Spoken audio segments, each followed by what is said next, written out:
sweetest friends. So this is going to be simple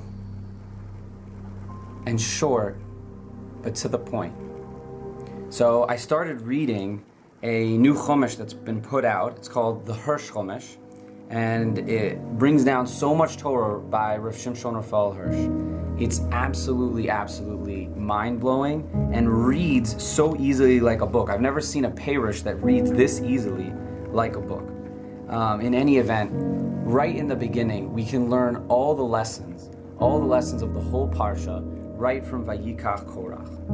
And what Rav Hirsch does is he makes a comparison to something that happened in Shmuel Bet, and I'll give you the source if you want to look it up.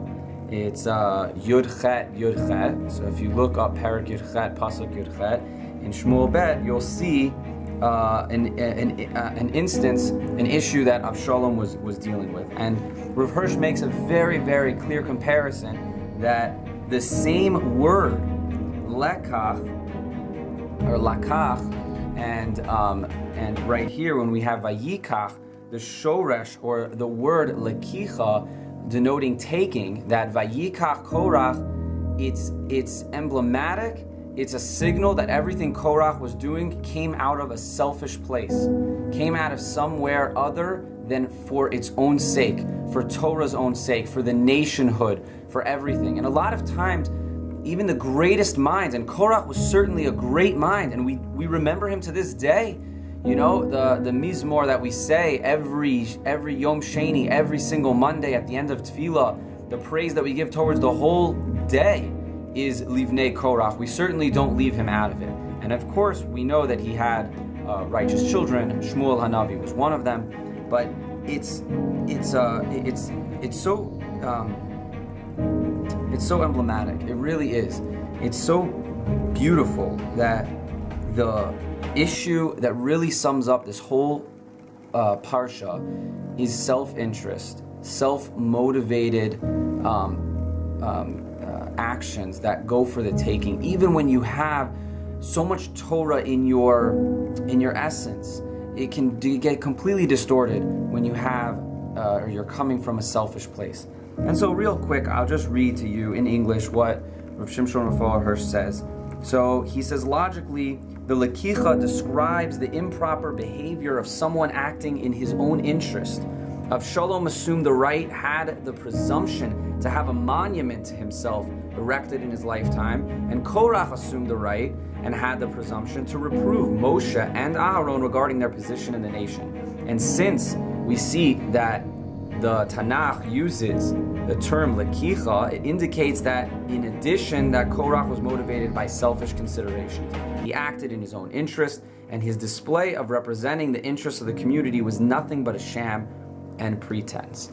And so a lot of us, especially when we're rooted in Torah all day, this is how we think. This is what our week is about. We look forward to Shabbos. We're so addicted to learning. We want to know every single nuance, and we find all the halachic reasons to do whatever we are doing in our lives. But sometimes, and very often, if it's motivated by some self-interest, it's totally distorted. It's totally distorted.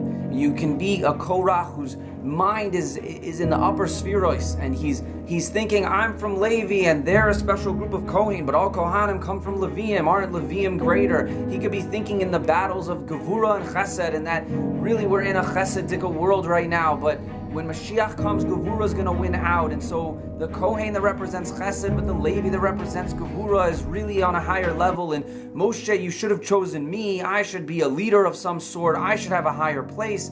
It only makes sense according to the cosmos. You can have all kinds of rationale. I can see that progeny are going to come from me. I can see that Shmuel is going to come from me. And why am I not given a greater honor? There's so much that we can do in a logical way, in a pure way, almost in just a Torah way, but when it's motivated by self-interest, which the Pasuk is telling us, that Vayikach Korach has a mode of selfishness in it, it doesn't belong. And so I leave you with this idea, a question. I'm trying to wrestle with it myself. If the paradigm of the world, if Hashem's relationship with us is one of unity, right? We're all trying to get back to that place of unity. And the hallmark, I think, in our own lives of trying to be unified is marriage itself. So if I'm doing something for the sake of the marriage, does it allow me to, in a way that I'm unified, act in a selfish manner?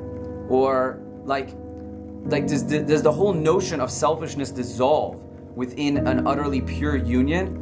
Or is the whole concept of being in a marriage or being in a relationship with HaKadosh Baruch Hu, that when you're thinking of the other, you're really attaining your higher self? So I know I'm sounding a little bit confusing for a second, but if there's really if there is an other, so to speak, within any relationship, so then can you consider yourself unified? But if you consider yourself unified, then even a selfish mode would be to the benefit of the union, would be to the benefit of the relationship. So I don't know. I'm just throwing a thought out there that it's, maybe Korach, if he acted selfishly in a way where he was really unified with the nation, really a part of everyone, it wouldn't have been such a problem. But because he really saw himself, he saw his tribe, he saw his subset of the tribe as being something that's different from everyone else. He really saw birth order as being super significant and needed to have its role and manifest itself in the way the hierarchy of the leadership should pan out. So that's when his selfishness really corrupted himself. But I'm just throwing an idea out there. Maybe when one is totally unified, there's no difference. I would basically ask like this. I would say, if you could picture for a moment a great Rebbe who's one with the people, is there ever a time where something he wants is not something that would be good for the people? It's just a thought. I'm not holding on it. Does he always maintain some form of autonomy? And is a relationship where you would maintain some form of autonomy a good thing? I would think that the world around us, the world at large, does believe in that wholeheartedly, right? That we should have a portion of our relationship where we're together, where it could even be 90% of my thoughts and my actions are together, but there should always be some form of autonomy, some form of self-determination, I would say. But having a completely unified outlook, a completely mode of self-nullification might be frowned upon. So I don't know. I'm asking you.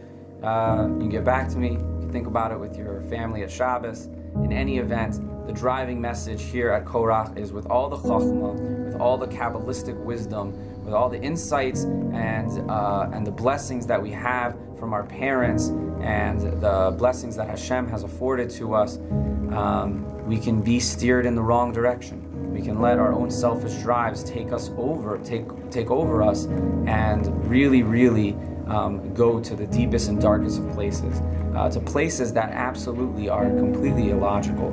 Moshe tells them, come and we're going to have everyone come and bring, a ketores, make an offering to Hashem. I'll warn you, whoever wasn't chosen by Hashem is going to die.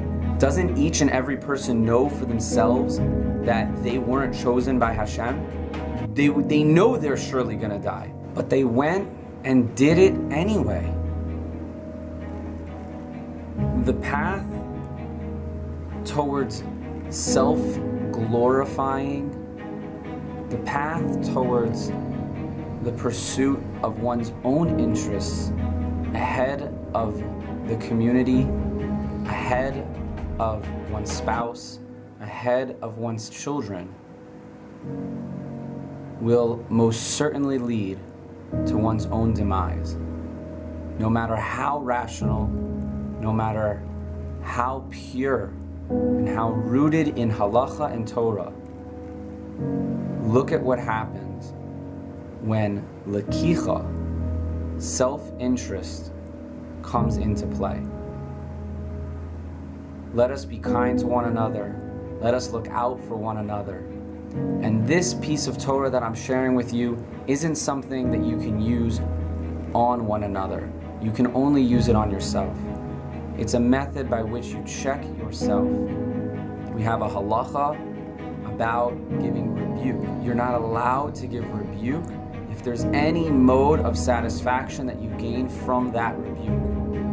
And there are a number of other halachot that you are forbidden from enacting, you are forbidden from doing if there's self-interest at play. So let's check ourselves. Let's make sure that we are doing things from a purely other mindset, otherness. We should be thinking of the other and not being jealous of the other. Think of how we can raise the other. Only by raising the other, and I love the economic discussion that's going on, the political discussion that goes on these days, because we're finally getting to a place of shared opportunity, shared fortune, that when we create an environment where many others can succeed, we all do better. And economies around the world have shown this to be true.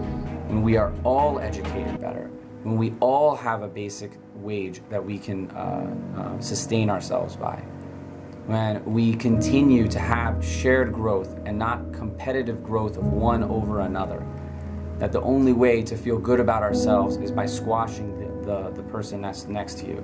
No, we're getting to a place where it might not seem like in a world with finite resources, we can all do better. It seems like we've all got to fight for them. It's not true. When the guy next to you does better, your life will also be impacted positively. You will also have more in your life. So think of somebody this week that you can help raise up. And most assuredly, when you see their smile, when you see their success, your success won't be too far off. Have a good Shabbos.